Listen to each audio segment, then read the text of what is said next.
Assalamualaikum warahmatullahi wabarakatuh.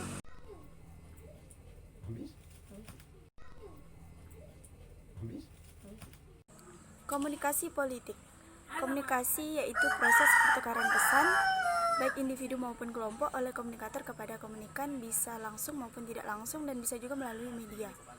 Kalau politik itu berkaitan dengan kekuasaan politik negara, pemerintahan, dan juga aktivitas komunikator dalam kedudukan sebagai pelaku kegiatan politik, menurut Mas Wadi Rauf.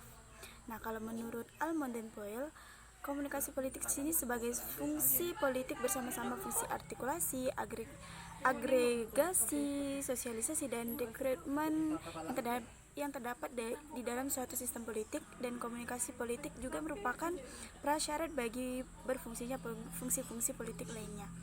Nah, dapat dipahami bahwa komunikasi politik di sini bisa didefinisikan sebagai proses komunikasi yang memiliki akibat kepada tindakan yang bersifat politik.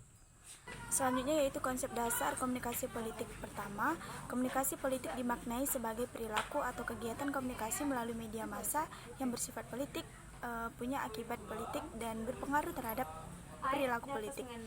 Yang kedua yaitu komunikasi politik membahas fungsi dan kontribusi faktor komunikasi dalam proses politik.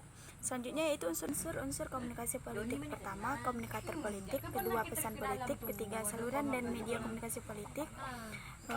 Keempat, khalayak komunikasi politik. Kelima yaitu efek komunikasi politik. Kemudian tujuan komunikasi politik, tujuan utamanya yaitu untuk membangun citra politik. Kedua, opini publik dan partisipasi dan kebijakan politik melalui contohnya itu pemilu.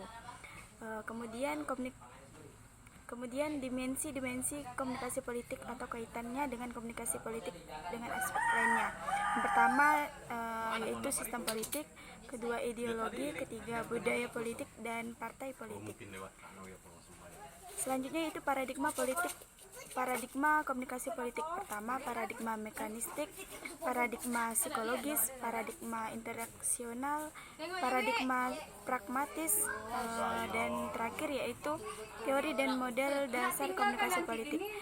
Yang pertama ada teori jarum hipodermik, teori khalayak kepada batu, teori empati, dan mungkin itu saja. Terima kasih. Wassalamualaikum warahmatullahi wabarakatuh.